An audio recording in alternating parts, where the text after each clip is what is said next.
Assalamualaikum warahmatullahi wabarakatuh. Hai anak-anak hebat, ketemu lagi bersama Ibu Vivi. Kali ini kita akan belajar IPAS, Ilmu Pengetahuan Alam dan Sosial. Masih di bab 2 yaitu wujud zat dan perubahannya. Kali ini kita akan belajar di topik C, bagaimana wujud zat berubah. Sebelum lanjut ke pelajaran, Ibu ingatkan kembali ya, karena kita adalah sekolah penggerak, maka kalian harus ingat tentang profil pelajar Pancasila. Yang pertama, beriman bertakwa kepada Tuhan Yang Maha Esa dan berakhlak mulia. Kedua, berkebinekaan global. Ketiga, bergotong royong. Keempat, mandiri. Kelima, bernalar kritis. Dan yang terakhir, kreatif. Profil pelajar Pancasila ini harus kalian terapkan dalam kehidupan kalian sehari-hari.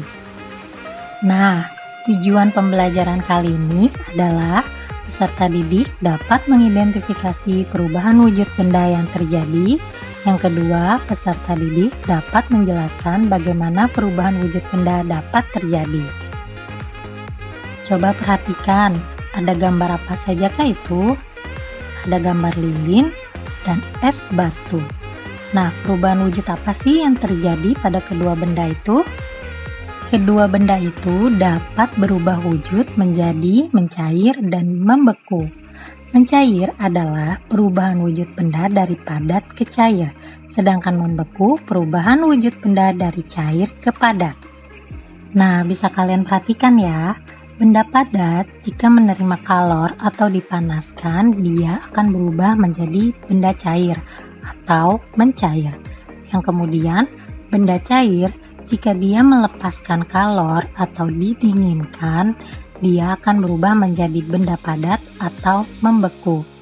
Apa sih yang disebut dengan kalor?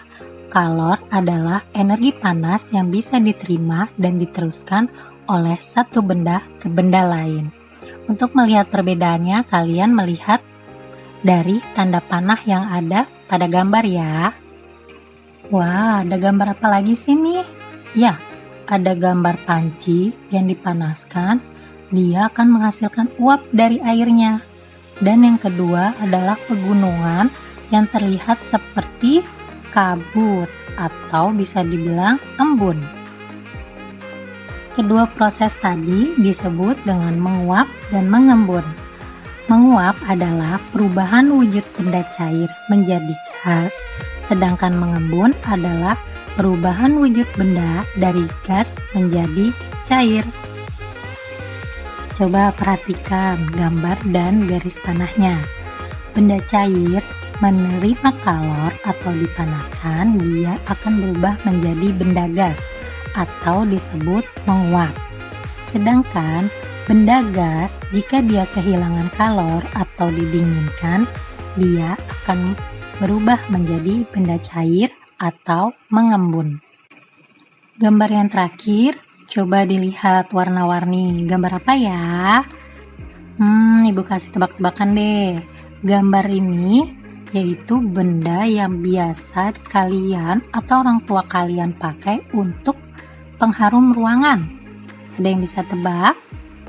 Ya, kamper atau kapur barus. Pada kapur barus ada perubahan benda yang disebut dengan menyublin dan terdeposisi. Perubahan wujud benda padat menjadi gas disebut dengan menyublin. Sedangkan terdeposisi adalah proses perubahan wujud benda gas ke padat. Coba kalian perhatikan gambar dan tanda panahnya. Benda padat jika menerima kalor atau dipanaskan dan berubah menjadi benda gas disebut dengan sublimasi atau menyublim.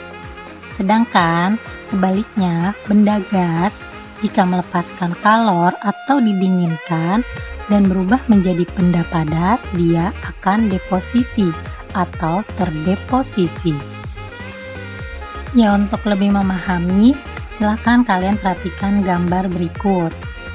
Diingatkan kembali ya, wujud benda itu hanya ada 3, yaitu padat, cair, dan gas. Masing-masing benda tersebut dapat berubah sesuai dengan proses yang terjadi, yaitu ada mencair, membeku, menguap, mengembun, menyublim, dan mengkristal.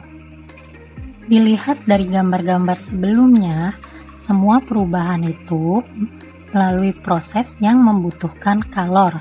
Perbedaannya hanya ada yang menyerap kalor dan melepas kalor. Untuk menyerap kalor itu adalah mencair, menguap, sublimasi atau menyublim karena perlu dipanaskan. Sedangkan yang melepaskan kalor adalah membeku, mengembun, dan terdeposisi karena dia melepaskan kalor atau perlu didinginkan. Nah, sudah paham ya kalian bagaimana wujud zat berubah? Sekian pembelajaran dari Ibu. Kita bertemu lagi pada pembelajaran berikutnya. Terima kasih. Wassalamualaikum warahmatullahi wabarakatuh. Dah.